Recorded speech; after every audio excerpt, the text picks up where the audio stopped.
இன்ஃபோடெயின்மென்ட்டின் மற்றொரு அத்தியாயத்திற்கு வரவேற்கிறோம்.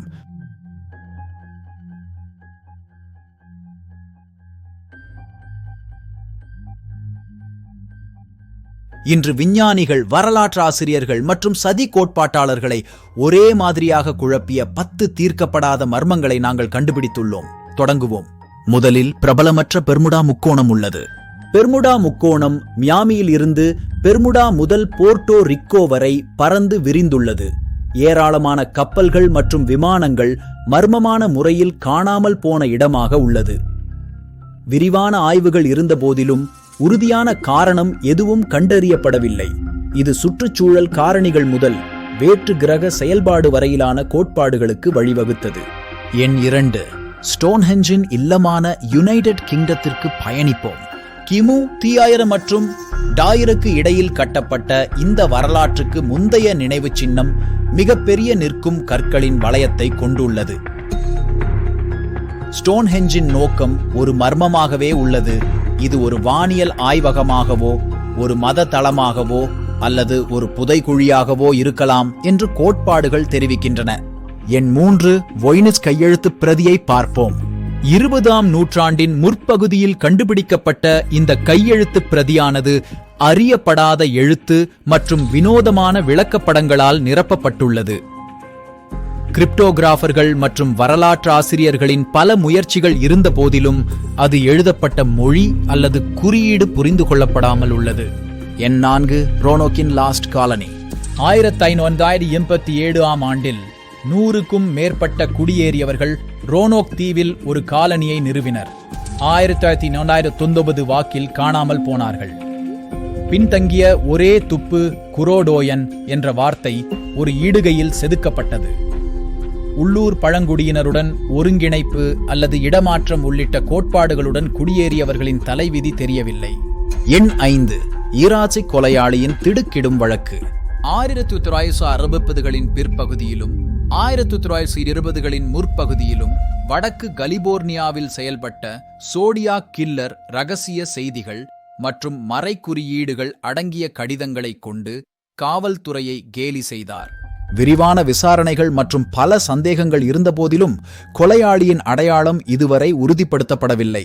எண் 6. மேரி செலஸ்டியின் மர்மம் எங்களிடம் உள்ளது. மேரி செலஸ்டே என்ற அமெரிக்க வணிக கப்பல் 1522ஆம் ஆண்டில் அதன் பணியாளர்களை காணவில்லை. ஆனால் கப்பலும் அதன் சரக்குகளும் அப்படியே இருந்தது.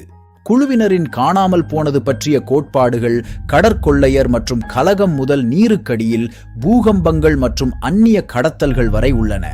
எண் 7. ஜாக் தி ரிப்பரின் நிழல் உலகத்திற்குள் நுழைவோம்.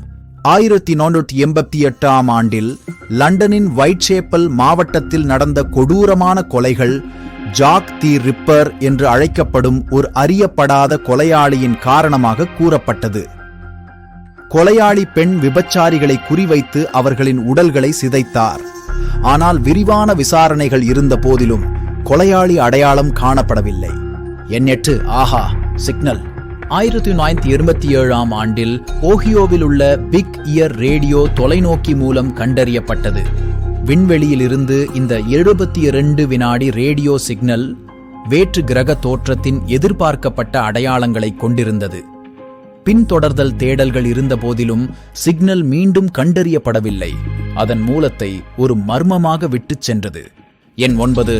தியட்லோவ் பாஸ் சம்பவம்.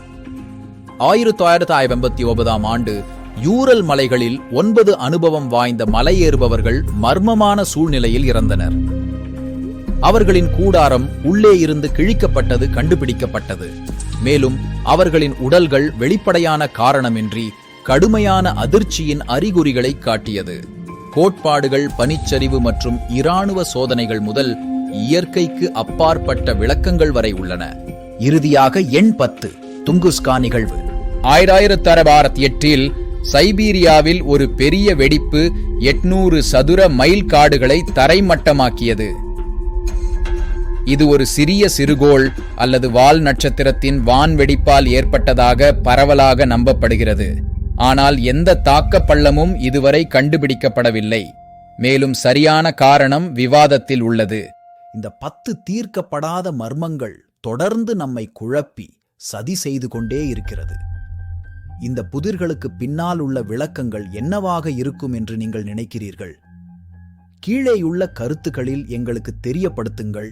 மேலும் உலகின் மிகப்பெரிய மர்மங்களை இன்னும் ஆழமாக அறிந்து கொள்ள இன்ஃபோடெயின்மெண்ட்டை விரும்பவும், பகிரவும் மற்றும் குழு சேரவும் மறக்காதீர்கள். அடுத்த முறை வரை தெரியாதவர்களை கேள்வி கேளுங்கள்.